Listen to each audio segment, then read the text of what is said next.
So yeah, thank you for joining tonight. I'm going to go ahead and get us started, but please feel free to continue introducing yourselves in the chat box if you haven't yet. We always love seeing where people are from, and it's good for all of you to see if there's others in your area who are taking the program together. So please go ahead and continue doing that. So I will start us tonight, as always, with prayer. Our program tonight is focusing on Judge, the Church's response to climate change, and I'll talk more about our speaker in just a moment. But first, I invite you to join me in the prayer for preservation of creation as we put ourselves in the mind to learn about the Church's teaching on care for creation tonight. So, Father, Son, Spirit, amen. God of the universe, we thank you for your many good gifts, for the beauty of creation and its rich and varied fruits, for clean water and fresh air, for food and shelter, animals and plants. Forgive us for the times we have taken the earth's resources for granted and wasted what you have given us. Transform our hearts and minds so that we would learn to care and share, to touch the earth with gentleness and with love, respecting all living things. We pray for all those who suffer as a result of our waste, greed, and indifference. And we pray that the day would come when everyone has enough food and clean water. Help us to respect the rights of all people and all species, and help us to willingly share your gifts today and always. Amen.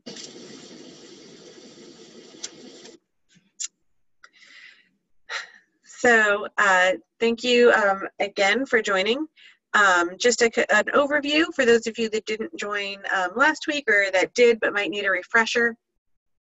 This is the second of our webinars. We have 3 sessions on See, Judge, and Act. This week's webinar will be on Judge, the Church's response for care for creation. And we have the webinar recordings as well as additional discussion questions, resources, and suggested readings on Thinkific. The site is GCCM.thinkific.com, and you can join the Lent 2019 course. And at the end, we'll be talking about our final project for Earth Day in order to receive the Laudato Si animator certificate. But we will go into those on the next webinar if I'd just like to flag what's coming up in the future. So we'll go ahead and introduce the speaker. For those of you, again, who didn't join last week, just to share how this works, our speaker will be talking with us for a while. There will be time for questions at the end.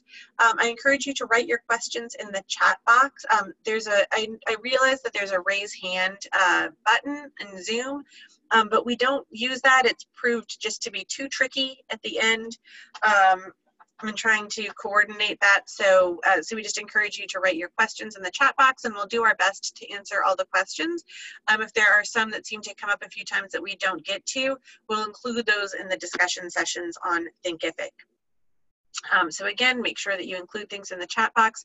You can ask, there will be time at the end, but you can ask during the speech if you'd like, just so that if you need to remember it, and we'll be paying attention to those as they come forward.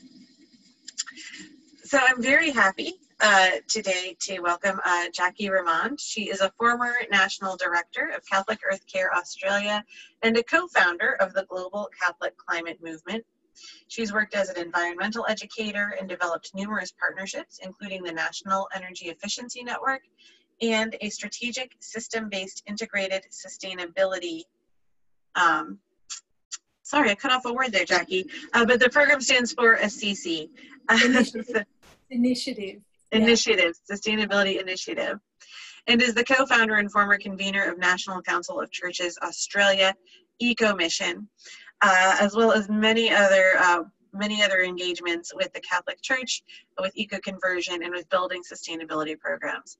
So we're very happy to have her with us tonight, and I'll turn it over to you, Jacqui. Thanks, Marisa. It's a pleasure to be with you. It's about the middle of the day here in Sydney, Australia, and I know it's evening where you are, Marisa, and all around the globe, different time zones and different seasons, in fact. So I just wanted to acknowledge that as we are present on this earth together at this time. I've been invited to present to you on this second phase of the Cardine model of see, judge and act. And in this word judge, as it was first coined as a phrase for us to work with in the process, it really is about learning and deeply reflecting. And I think our church teachings enable us to do that when we look at caring for creation on any issue, but particularly on climate change. So before we put up some slides that I'd like to share, I just want to acknowledge that the teachings on caring for creation have come from successive popes. The last 4 popes have all said something significant about caring for the environment, and the teachings are caught up in the compendium of the social doctrine of the church, and it's got a whole chapter devoted to it in chapter 10. So the thinkings right up until 2004 were captured in here. And today we're going to focus on the more recent comprehensive teachings that culminate in Laudato Si. But firstly, I think to acknowledge what those popes have said in a small way, that really began with a lot more impetus with Pope John Paul II speaking about ecological conversion, which Maurice has mentioned, and I'll conclude on that note because that's where we're headed for next week, or for the next session. And building on that, Pope Benedict, who wrote this book, The Garden of God, Toward a Human Ecology. And it really was the predecessor then that set a tone about where Pope Francis might take it. We are very gifted to have this comprehensive teaching from Pope Francis. Some might say it's a little late, but at least we have it in time to do something about it at this point. And it's significant because it draws on not only sacred scripture, but the Catholic social teaching, the science, both natural and human social sciences, right up until this time of 2015. And we know that Pope Francis has been acting on it ever since its launch, bringing together conferences on water, certainly on climate change, encouraging the work of GCCM with divestment from fossil fuels and all the great initiatives. And this year, the significant event of the Synod on the Amazon is a way in which Laudato Si has been put in a region and a context and being worked with to bring to life the justice that it calls for. So let's have a look at the slides now, Marisa. I'd like to talk about Laudato Si, particularly chapters 2, 3 and 4, because when we look at the model of see, judge and act, see is really that first chapter where we're invited to see all of the symptoms of climate change and so forth. So we need to then go deeper than that, and that's what Pope Francis invites us to do. So let's have a look at what we understand in Laudato Si. And this question, I think, frames in many ways the core and central question of the whole document that everyone can relate to. Because as we know, this is a teaching not just for the Catholics or the Christians, but for every living person on the planet. So this question, right at the centre, what kind of world do we want to leave to those who come after us, to children who are now growing up, is really a question that helps us ponder how to judge what's going on in the world today, to how to judge our own thinking, our own behaviour, attitude and actions, but also importantly to judge how the systems of our human constructed world, education systems, finance systems, healthcare systems, all of those systems we've created that lay over the top of the ecology are affecting it.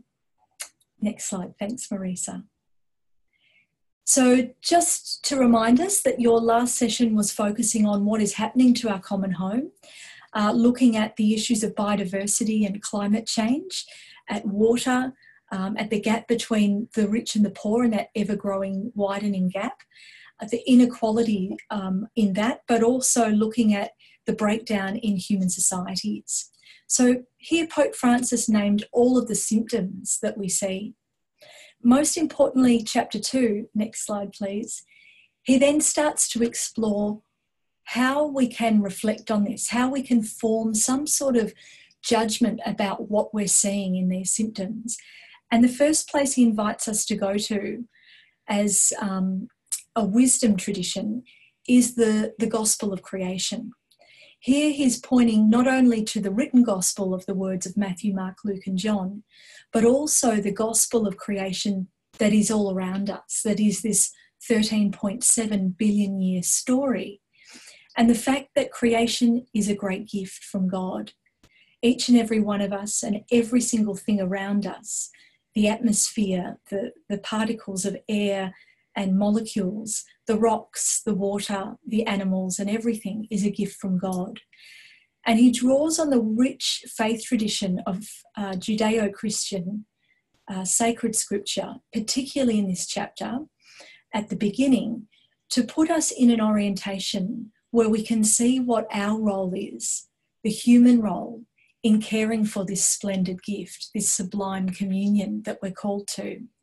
He also talks in this particular chapter to those who have lived a life that can help us see how we're called to live a life of simplicity, to walk in the shoes of St. Francis of Assisi or Therese Lisieux. So he points to saints that model and inspire us to see how we can live on this planet today in a way that honours the gifts of creation. So there's many references in this chapter to sacred scripture from the Old Testament, the book of Psalms and many others. And then, of course, in this chapter, he concludes by looking at the gaze of Jesus and he refers to the Gospels. And it's fascinating, isn't it, that he names this chapter the gospel of creation. I mean, what defines us as Christians and Catholics on the planet is really the gospel call. And it's our most revered part of the teaching in many ways because it's about how the living Jesus lived on this planet in the human form and how we're called to be those hands and feet, the eyes, the loving heart and the body of Christ. So the word, the gospel of creation is lifting up creation to be on that same level of revered understanding for us. So there's a lot in chapter 2 and I'd invite you to explore it further and to meditate on it, perhaps to read one paragraph a day each morning and really help mull it through your understanding because it's very rich and it's very deep and there's a lot to explore. So in referring to our tradition, it's important to do that. But I'd like now to move on to chapter 3. Thanks, Marisa. And this is where Pope Francis analyses those symptoms that he names in chapter 1. He says, well, all of this is happening and there's a reason for it. There are some root causes. In fact, he names only 2 root causes for all of those symptoms in the ecological, social, church crises that we face today. He says the first one is that, and it relates to worldview, both of them.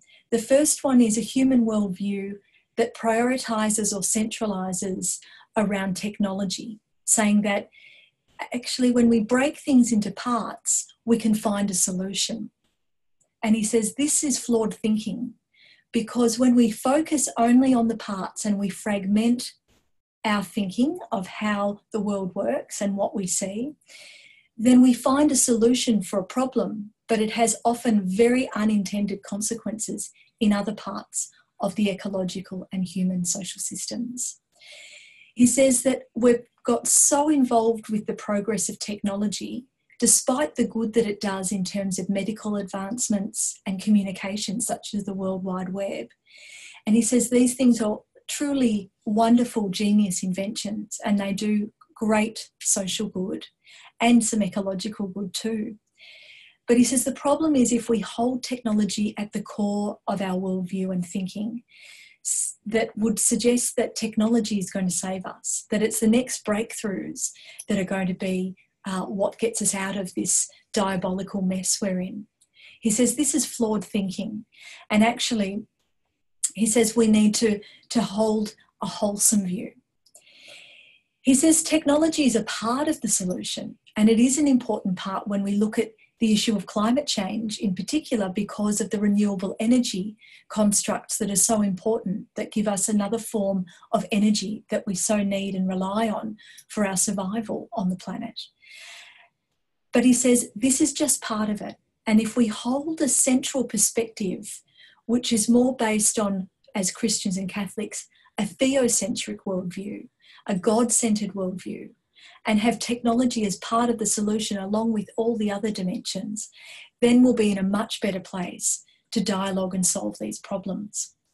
The second key root cause, and as I said, there's only two, so it makes it easy to remember and work with, is an anthropocentric worldview. And for this, he talks about the fact that, sorry, back to the last one, thanks Marisa, he talks about a human-centered worldview where we look at the world, the earth, and the universe, in fact, and think that it's all there for us, that it's there for us, our pleasure, it's there for us to use and exploit, and it's there for our purposes entirely. He says, again, this is a huge problem and a fragmented way of seeing everything by putting humans at the centre of our worldview. This is problematic, as I'm sure you can hear, because it means that all the other species that we share this planet with and that have gone before us are seen as lesser than us, that we put ourselves in a superior position and see everything else as inferior.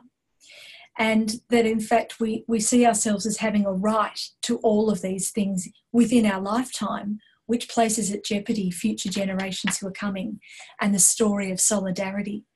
And in fact, not seeing the long-term view is a problem there because it's got such a long past, 13.7 billion years, and potentially should have a fairly long future if we understand how far away the sun will come into this story of its genesis. Then our role is to enable it to flourish, to grow strong, to thrive and develop, and actually to do that in a way that is life-giving, not just for humanity, but for all creation. Because as Pope Francis says in chapter 2, the breakthroughs are that God provides all of this as a way of existing and holding everything, but we all return to God. And this includes animals and plants, the non-living parts of creation. This theological breakthrough suggests the way in which we need to relate to everything is very different from what is going on at the moment.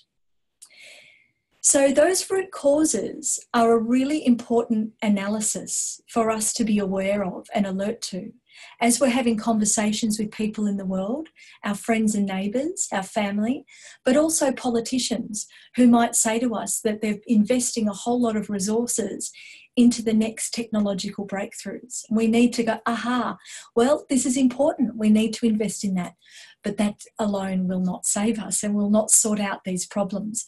We actually need to shift the way that we're holding it in our worldview and the way that we dialogue about it, so that we're respecting and listening to creation and everything within creation.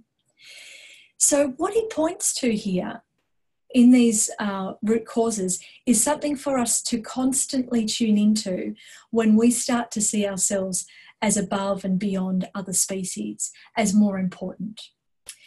And I'd invite us to now look at chapter 4, which is in fact where he points us to after dealing with some of those sobering issues and looking at the root causes. We need to then see the converse of that fragmentation in this chapter, that it's not about fragmentation, it's about a holistic worldview. It's about seeing the deep interconnectedness of everything that God holds in creation. And for this, he draws on a phrase called integral ecology. He's no longer putting the human at the centre. He's actually holding creation and our creator God as being at the centre of this story, and we are part of that creation. He's saying that from now on, we need to see all of those interconnected things to actually understand how to behave in this space, how to be in terms of our food, where we get our clothing from, how we see travel and all those dimensions, so that we're no longer separating out one or two dimensions from others.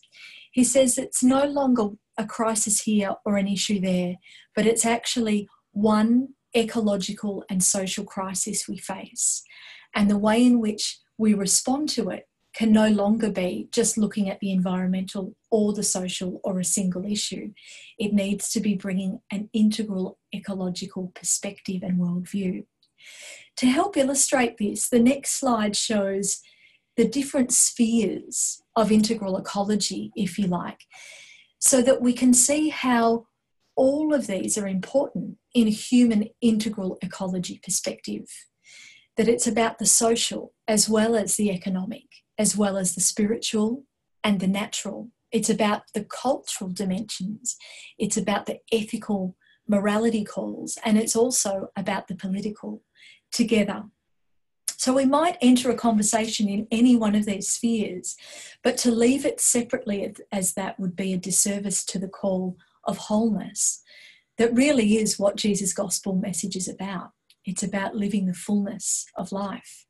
So the fullness is all of these connected, and seeing that we need to explore them all of these spheres, when we're looking at doing something that is going to be good for the planet. Because so often we've been behaving in ways that are very siloed, that are very much a response to poverty. That's all about the social dimension and the financial dimension, but hasn't necessarily attended, for example, to the ecological and perhaps even the cultural and the spiritual dimension. So this notion of development that needs to be far more developed sits within the integral ecology perspective. And you can see from Pope Francis's action of transforming the Commission for Justice and Peace at the Vatican into the Dicastery for Human Integral Development, that is indeed how he's holding structure to work, and that the work on ecology and Laudato Si sits in that, with the work on migrants and immigrants and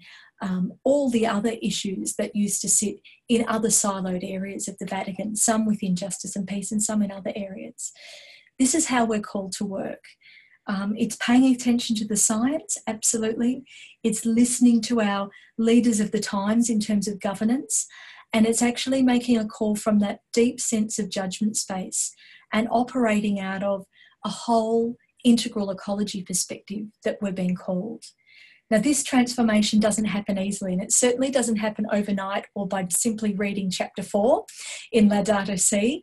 It requires us to go on a fairly deep journey of conversion, and I'm sure that you have been on that journey, and that's part of the reason why you're connecting in with GCCM and wanting to connect further your own ecological conversion, but also the social, church and organisational, institutional conversion that's called for. Next slide, please. This comes about through our own personal educational process. A word on integral ecology and this new paradigm that we're being called not only to inhabit, but to dialogue about. He says, fragmented and isolated knowledge must be integrated into a broader vision that considers an interrelation between ecosystems and between the various spheres of social interaction. Thanks, Marisa. Next slide. Another slide to help us with integral ecology and the relationship, that's right, with education. Our efforts at education will be inadequate and ineffectual unless we strive to promote a new way of thinking about human beings, about life, about society and our relationship with nature. Otherwise, the paradigm of consumerism will continue to advance with the help of media and the highly effective workings of the market. I think that quote's really important for us to see that actually we all need to do something, but we're not being called to all run off with sort of a knee-jerk response, an ad hoc kind of response, because that will further fragment the systems of which we're a part and probably cause faster breakdown and panic at many levels. What we're being invited to do is to develop that new way of thinking as we're acting in the world, as we go about our shopping, as we go about our growing food, as we go about this whole story of being family as a species on the planet, and restoring a sense of wholeness. And I'd just like to say a couple more things about this transformative journey of education. The first relates to the personal level. We're always being called into a deeper journey of ecological conversion, as Pope John Paul II called us to in 2001. In Laudato Si, Pope Francis says the ecological crisis is also a summons to profound interior conversion. This is why prayer is so important. This is why walking on the earth is so important, and spending time being, just being, and not in the doing space, so that we can actually cultivate within ourselves a deeper connection and relationship within ourselves, with our Creator God and creation. And that we come from that space every time we talk to someone and relate to the world around us. The second point, we need to experience a conversion or change of heart. And I think the word heart's important because often the conversation sits in the head space. It sits at an intellectual level of engagement. And I think it's important to do that because we need to be able to reason why these symptoms are happening and deal with them at an intellectual level. We need to look at the theology in it. We need to understand the financial dimensions that need to transform. All of these things can be very much in our heads, but actually it's not enough to just hold it in that space. The call for this conversion requires a depth that travels into our hearts. And in fact, I would say that travels down into our feet too, that we need to have our feet on the earth. We need to connect the energy of Mother Earth through our bodies that sustains us by simply having that contact between feet and the earth and ourselves. And that experience is constantly able to feed our way of seeing and being on this planet. The third point that relates beyond our bodies and our inner conversion is that we need to enable at this time a coordinated and very much a cooperative model that brings about community conversion, that honours and respects each person and each species around us, so that the changes we make will become embedded, will become part of who we are, and that we'll constantly understand why we're doing things differently out of respect and care for this gift of creation and the need for it to be there for future generations. I think there might be one at the bottom. So the question to conclude, how can we live Laudato Si? So that's very much a framing question for us perhaps to go into the questions that are coming up for you. And I'd invite you, as you're mulling over perhaps what you've heard or reflecting on Laudato Si, chapters 2, 3 and 4, or any part of it, to put your questions in the chat box so that we can start to have some dialogue between us and not just be in a monologue space, because that's definitely what Pope Francis doesn't want. Yeah, absolutely. So thank you so much, Jacqui, for that lovely reflection. And I think the floor is open. I saw a hand pop up during the talk. And just as a reminder, instead of raising your hand, if you can type questions into the chat box, that would be the best way. So I invite any of you with particular questions to share those now.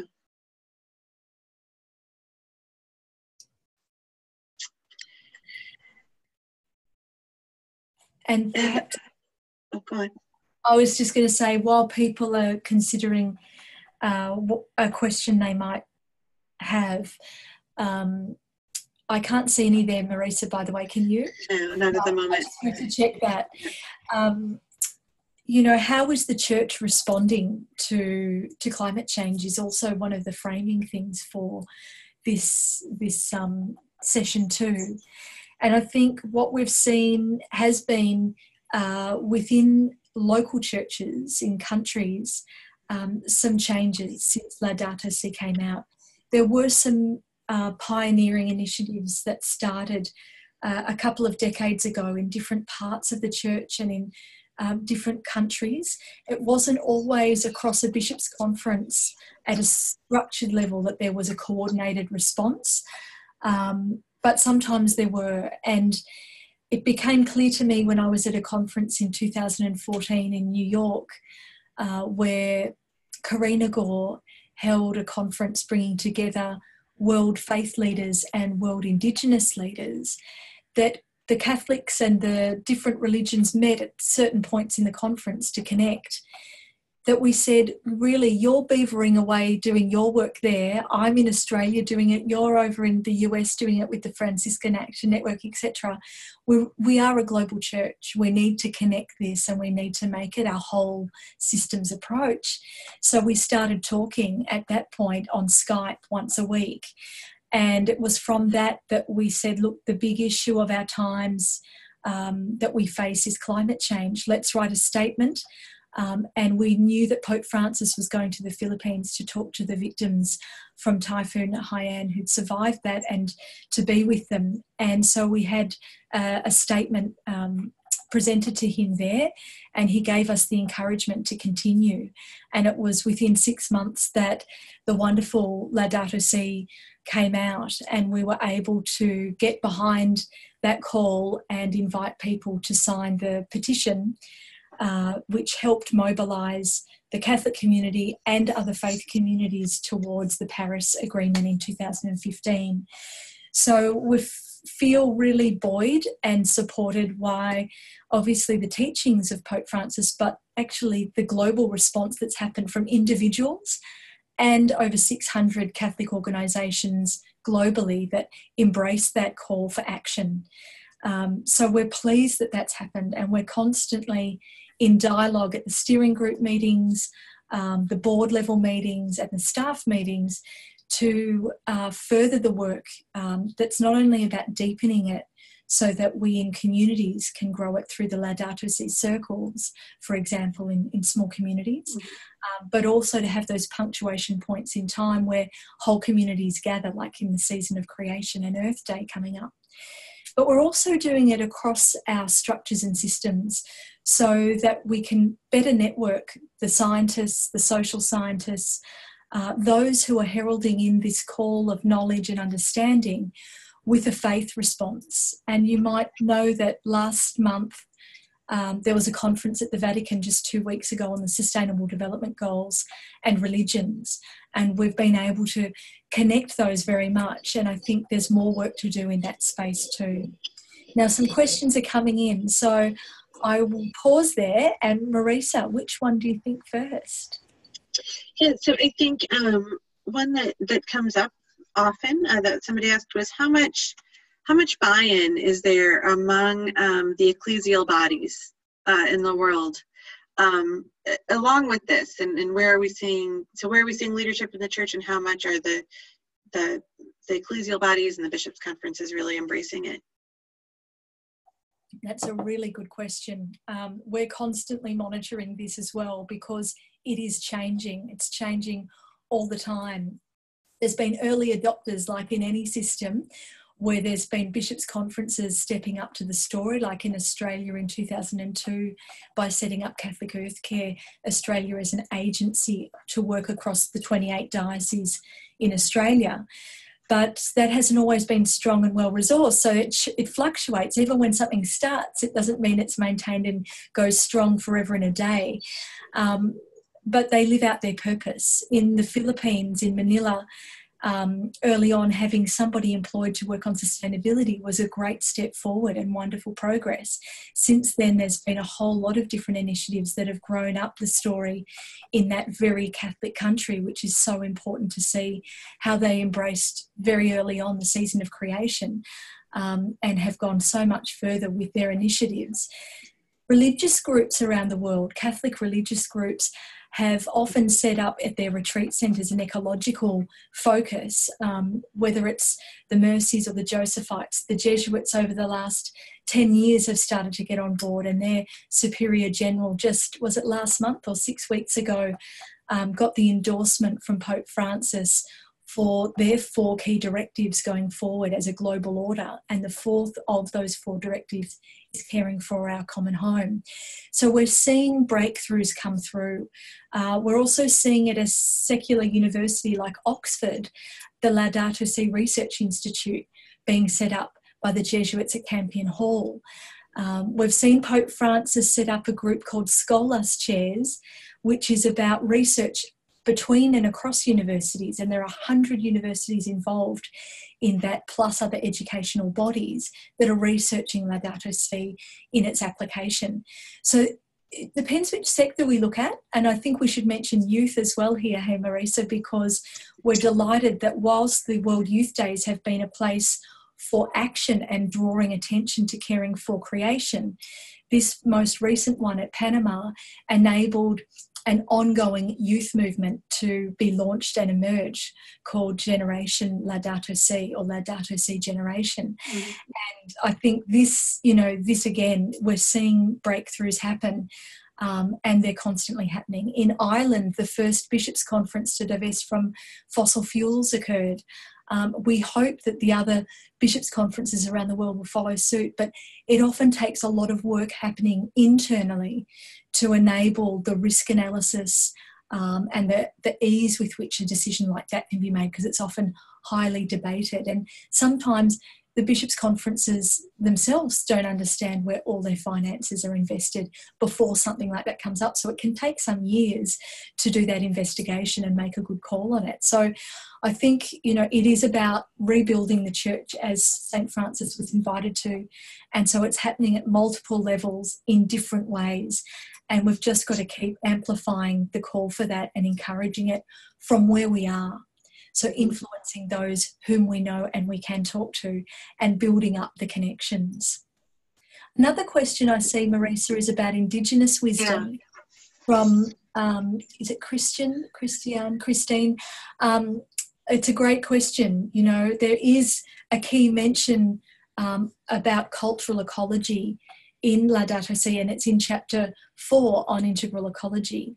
And I think this is huge, and this is exactly why Pope Francis has worked to enable the Synod on the Amazon to be a focus, because it's, such a critical lung point for the planet and biodiverse point and Indigenous people cultural point. And he talks about in chapter 4 how precious cultures of people are on the planet, how we can't afford to have them lost from this story of creation, and how we need to protect them, and not only protect them in a sort of patronising or over way, but actually to lift them up, to listen to their voices, and to see how our church might be different from its current ways of working when it has, for example, an Amazonian face, or in Australia where it has an Aboriginal face.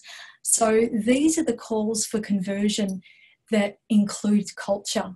And I'd encourage all of us to consider how much more we can work within each of our habitats, not only from an ecological perspective that's informed about the species and the catchment and all that it is and has been and could further be, but actually the cultural dimension of place, the history of who's walked here before us, and how can we better honour them and connect and build that up so that it's part of everybody's knowledge and practice.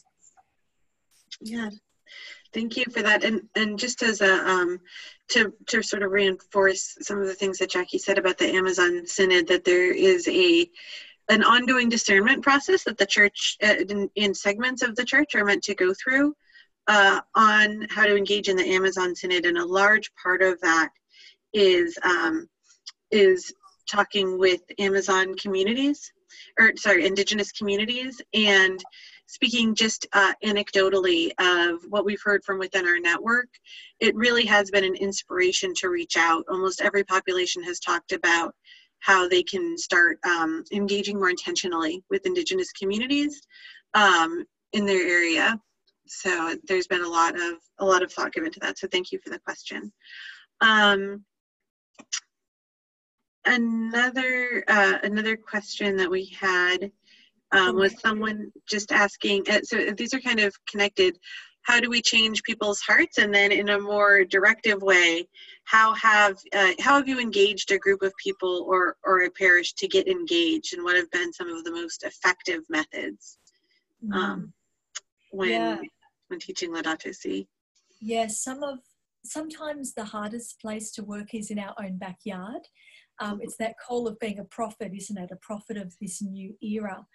And it requires courage. It requires a tuned in sense of listening to those around us, because often we can see what they're picking up on, but it's actually not holding the space for this ecological story to emerge within a space of homily or prayer. So it's very much got to be dialogue that enables it. It starts sometimes by pointing to the great leaders of our times who are encouraging all of us to do this. So we've got such a gift in Laudato Si to drip feed and provide a way for our parish priests, our pastoral counsellors, and others in our parish who might well be like-minded but we haven't yet connected with them, to start to talk about what this message is saying. One of the ways that I engaged my parish, because I could see that there was a gap in what we know in our practice, was to hold a Lenten program that unpacked the 6 chapters over 6 weeks. And that could happen at another time in the year, but it worked for us to do it in Lent on that particular year. That enabled a group to emerge that was very passionate about not just saying, okay, thank you for the learning and, put it on the shelf, but actually this impels us to do more. We need to be an ongoing group that helps and invites this change. And so it's taken on different forms of action and initiatives. So looking at the calendar year, the liturgical year, and working with that, so that we've been able to celebrate St. Francis of Assisi's feast day on October 4th and the World Day of Prayer for Creation on the 1st of September, and in between that month. But also enabling unique things to emerge, such as connecting with our Indigenous people and going on a pilgrimage together, which built community in a beautiful way. We use the Laudato Si resources, the Laudato Si circle resources, I should have said, to enable us to reflect at our monthly meetings through prayer and reflection. And I think people initially came along thinking they might just get into the action, and that's a very human tendency. We just want to get on with it. We just want to change the light bulbs and get solar panels up and do all those things, which is great.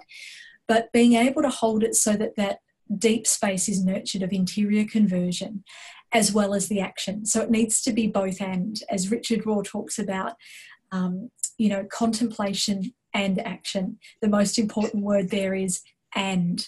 So that's part of that way in which we're invited to engage. I think each person's unique in terms of that engagement with the parish priest. They're not all cookie cutter, one size fits all. Some of them will be happy to say, yes, if you lead it, go ahead and do it and empower you. Others, which means that they're often not part of it and therefore won't necessarily speak out when they get the chance, and they've got a powerful chance with homilies, for example. So being able to keep them in the conversation, perhaps it's an email every now and then that informs them about what's emerging or what they could pay attention to. Whichever way the communication seems to work with their busy schedule is so important, so that your relationship is the grounding of whatever conversion can happen. And it's in the relationship, I'd say. Thank you. So we have time for a couple more questions. One person had asked about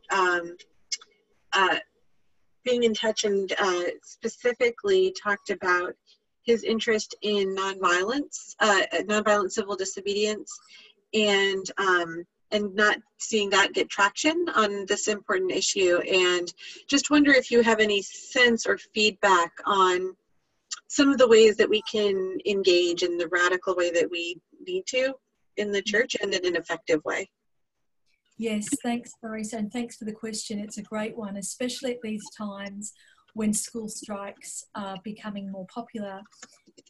We had 1.4 million people turn out at the global school strike event last Friday, and I think this is a sign of the times, isn't it, that youth are given the opportunity to be heard and to speak, and for us to support them as adults on that journey, I think is critical. The next strike event, I believe, is the 24th of May, the 4th anniversary of Laudato Si. So again, we're invited to see the connection between this remarkable teaching document for our churches, so that our young people are accompanied in attending. Now, this may not come naturally to people who are very comfortable in the pew and part of that story of being at church that isn't about being a political activist. And I think that's fair enough, because those days are sometimes something they haven't really engaged with. And the last time this was a big phenomena in Australia, there's been various things on Palm Sunday. We have peace marches and all those things. But, you know, in terms of a global or a countrywide engagement, it was Vietnam War that was a big one for us here. And this is getting people out again. It's a bit like the nuclear arms story. It's about giving them the right information to see that there's a huge gap between what we're doing and what we need to do, and that our governments of the day are stuck in the middle, they're in a sandwich where on one side are the vested interests that are, you know, totally packing them into a space where they can't lead this effectively. And on the other side of that sandwich is the community. And it's the community leading this that's going to enable the change to happen.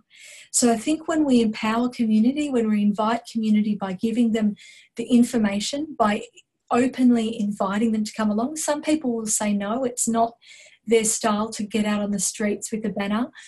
But others who, if we say, look, I'm taking my children and would you like to come along? Sometimes they're just waiting for the invitation. So I think it is about an open invitation and being able to extend that in a genuine way and putting it in a communicative sense that's framed by these teachings in our church, so that the tone of it sits well within our spiritual beliefs, rather than coming across as a pushy campaigner, because that doesn't work in our church system. And it's not how we're called to be as people of Christ building the kingdom either. So I'm just going to pick one or two additional questions. I also want to mention, as some discussions are happening in the chat box, that there will be some of these questions we'll pose on our online discussion group for us to discuss with each other. And in particular, there's space there to talk about your own campaigns, your own best practices, and how we can support each other in that work globally. So I encourage you all, if you have not yet, to register and participate there. So, so a couple questions though that I think you, Jacqui, would definitely be able to answer. The first is, what were the two books that you showed at the beginning? If you could share those again. Okay, so the first one is the Compendium of the Social Doctrine of the Church. So the cover might be different in your bookshops or when you access it, but it's Compendium of the, and I think you can get this online through the Vatican too. But it was just showing historically where this teaching was compiled and where it's come from. So I've just put that in, and it was 2004. To me, Laudato Si completely surpasses this chapter 10 in here. Mm-hmm. So don't worry if you don't have that or can't find it easily. The second one was showing the development of thought with Pope Benedict XVI releasing this book, The Garden of God. Again, I think it's fine to read and you know, a beautiful thing to see that development of thought. But again, this document, Laudato Si, is sublime in terms of what it pulls together from both the breadth and the depth. And whilst our work goes, it's not complete because we've got to act this out, we've got to live this. I think this is a great source. But I'll put The Garden of God in the chat box too. Thank you. And I'll mention, while Laudato Si greatly expanded the teaching, and I think does surpass chapter 10, I think it's useful to look at that compendium and others to see how far back this teaching really does go. So there are many, many readings from the early church, but even in sort of the modern era, the first the first really strong statement from a bishops' conference was in 1970 from the bishops of Appalachia, a region in the United States that's actually a heavily coal mining region, called "This Land is Home to Me," and that was if not the first, one of the very first in sort of the modern church teaching. And it's helpful for those people who would like to say that Pope Francis is radical or is changing church teaching, which unfortunately there are some segments that say that, to go and show that there have been well over 60 or 70 documents from different bishops' conferences, as well as from the Vatican since 1970 on this particular issue, in addition to some teachings from the early church. Yeah, it's interesting, Marisa, when I've looked at that as well, Rachel Carson was obviously, a breakthrough in terms of her voice for creation. And it was actually a year or two before her book, The Silent Spring, came out, that the Pope of the times spoke about the need for us to consider our exploitation of the planet. So they were emerging around the same time. Yeah. But his teaching was on all sorts of areas, and of course didn't comprehensively outline this story like has. So that's why this is so important for us in our story of faith, to have a comprehensive teaching like that refers in all the footnotes to the history, which is terrific. Yeah, great. All right, and then a question there on, when working with the Care for Creation group, is there a difference in the willingness of younger or older people to change? Or is one group more resistant? Are they both resistant in different ways, or pushing forward in different ways? There's a lot of diversity in this story, and there needs to be, because that's God's divine way of creating, isn't it? The story of diversity flourishing. I think on the whole, if I were to make a generalisation, the youth of today are equipped with science that is telling them what the problems are from that perspective. And I think that is very clear and strong. The older generations haven't always had the benefit of that, because their forms of education are often the public newspapers, the media of the news, and we know that there's agendas at play there from a financial perspective, those who are holding the power of what comes through those channels of communication. So when older generations are given that information of the science and the story of faith put together, it can create the most powerful leadership. And we see the baby boomer generation that reflects on the lifestyle they've had and all the opportunities in, privileged countries where there's been a huge boon of wealth, turning around at this point and recognising we've gone too far in the wrong direction with this, and we've got to give back. So I'm seeing it happen at all sort of ages of the spectrum, but often the key is being equipped with not only the knowledge through the written form and hearing it, but also the time and space to reflect on it and process it, because our first reaction to change as humans is often not a good one. It's very rare to find that openness to change in older people, particularly because they're comfortable, they're set up in their way of being and practice and lifestyle, and it is about feeling safe in the world too. So calling for change creates uncertainty, but as we can see, there's no other way. At this point, it is changing, and we must work out how to adapt best and put in place the safeguards for humanity and the species' safety. But it's not often until that fuller picture is provided and the ways of acting together are presented that people will actually take the step. It was Patriarch Bartholomew, I think, who said it's a long way from the head to the heart, and an even longer journey from the heart to the hands.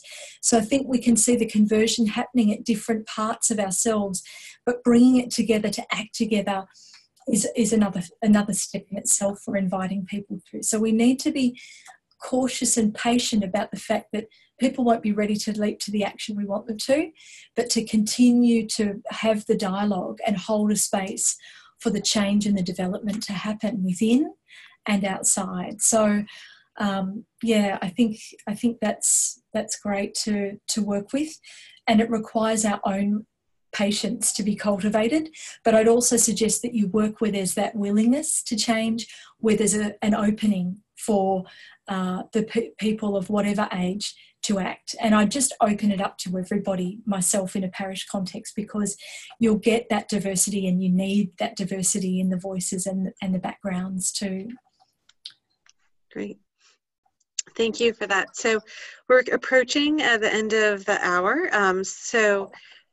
A huge thanks to Jacqui for joining us and for sharing your insights, and for sharing that reflection, and answering so many of our questions. For those of you who did not answer your question, apologies again. We'll do our best to include these in the online questions so that we can answer them as a community. So before we break for the night, or day, depending on where you are, I'm trying to not be so focused on my own hemisphere when I say those things. So just to share a couple of the next steps and updates.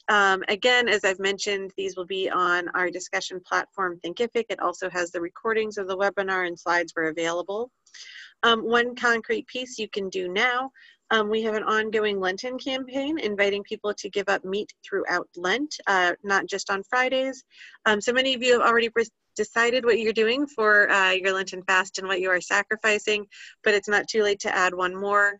One of the reasons for this is that in support and solidarity of the Synod on the Amazon, and the ongoing deforestation that's occurring there, cattle ranching is actually the biggest driver of Amazon deforestation at about 80%. So just recognizing that and our own impact, we invite people to give up meat throughout Lent. And additional things that we can do. So we will have a final final project that we are asking you to participate in, and our options are our Earth Day campaign or the Fridays for the Future climate strikes. So the Earth Day campaign, Earth Day is on Easter Monday this year, so we will actually be having our campaign the week after, which is Mercy Sunday, and this is a Mercy to Earth campaign.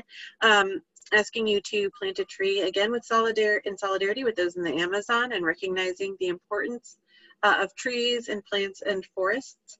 And also seeing this as a commitment. This tree is a commitment that your community is making, and taking a concrete advocacy action, writing to your government leaders, asking for commitment to put the Paris agreements into place. So even if your country has stayed in the Paris Agreement, as most have, no country is currently on track to meet their commitments. So we're asking you to write to leaders, telling them that we need to stay on track to stay below 1.5 degrees global warming. But the other piece is the climate strikes. So the climate strikes and Fridays for the Future, and just to show a little bit of this. But these are the youth climate strikes that have occurred, where we saw 1.4 million people taking to the streets last Friday. And Fridays for the Future has guidelines here on how to get permits for a strike, on how to think through some of the legal challenges,